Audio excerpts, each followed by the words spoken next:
Goedenavond, dit is Zeeland Nu met het Zeeuwse nieuws van vandaag.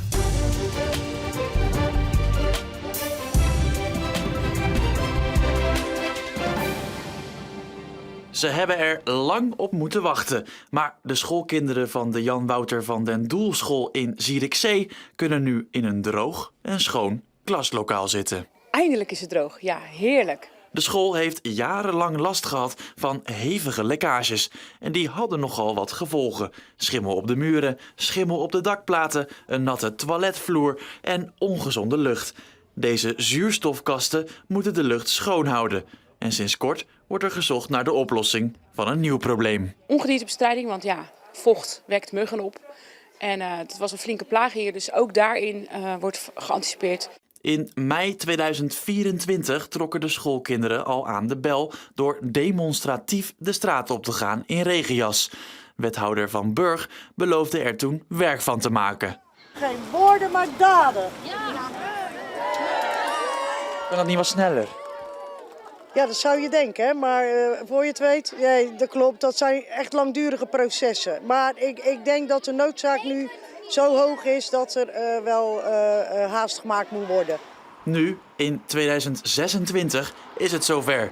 De gemeente Schouwen-Duiveland en het schoolbestuur delen de kosten voor de renovatie aan het dak en maken de school weer spik en span. Ja, het heeft heel lang geduurd en ja, dat is heel frustrerend geweest voor heel veel mensen. Maar een schoon en fris nieuw stuk is ook heel fijn nu. Toch is het nog maar een tijdelijke oplossing.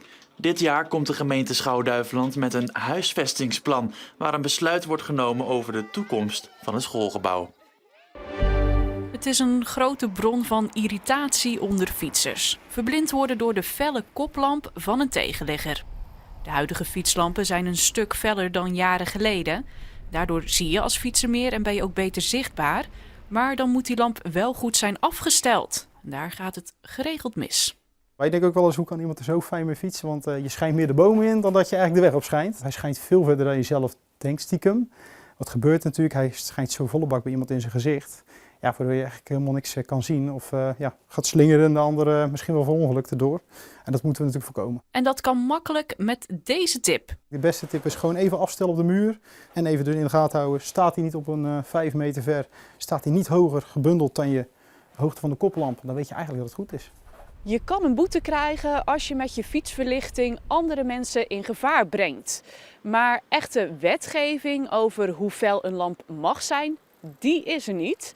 De Fietsersbond, ANWB en Veilig Verkeer Nederland hopen dat er dit jaar duidelijke regels komen over fietsverlichting.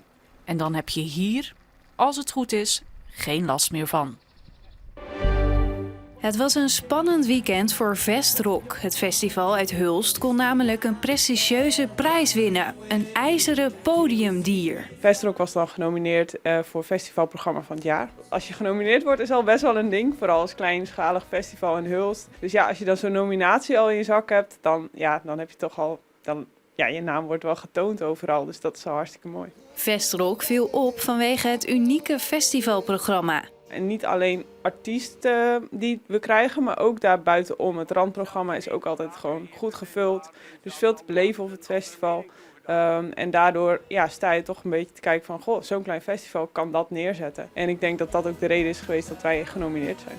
De prijs werd uitgereikt bij Eurosonic Noorderslag in Groningen. Gisteravond was het zover, de spanning was om te snijden en toen? Ja, toen wonnen we niet. Jammer. Festival Rewire uit Den Haag ging er wel met de prijs vandoor. Natuurlijk hadden we daar willen winnen. Dat is natuurlijk het mooiste. Maar ja, er zijn zulke prachtige festivals in Nederland. Dus iedereen verdient het eigenlijk om te winnen. En dat wij dan net niet winnen is dan jammer. Maar ja, we zitten wel bij de beste 3 die genomineerd zijn. Eind mei staat de volgende editie van Vestrock op het programma. Het is een mooie zondag geworden met rustig weer en flinke zonnige periode. Er stond een zwak briesje uit het oosten en daardoor werd het aangenaam, want het kwik steeg vanmiddag tot rond 10 graden. En we hadden eigenlijk alleen wat hoge wolkensluiers en wolkenvelden. Ook vanavond en vannacht houden we brede opklaringen met rustig weer en het kwik zakt daarbij naar het vriespunt tot 2 graden, met daarbij lokaal wat neveligheid. En morgen krijgen we ook weer veel zon en wat hoge wolkensluiers bij een maximumtemperatuur die erbij komt te liggen tussen 6 en 8 graden met een zwakke wind uit het zuidoosten. En de dagen daarna verlopen ook droog met vrij zonnig weer en overdag ligt de temperatuur rond 6 graden. In de nachten krijgen we minimumtemperaturen rond het vriespunt en later in de week soms ook wat lichte vorst. En tot zover. Voor nu in ieder geval nog een hele fijne avond en graag tot morgen.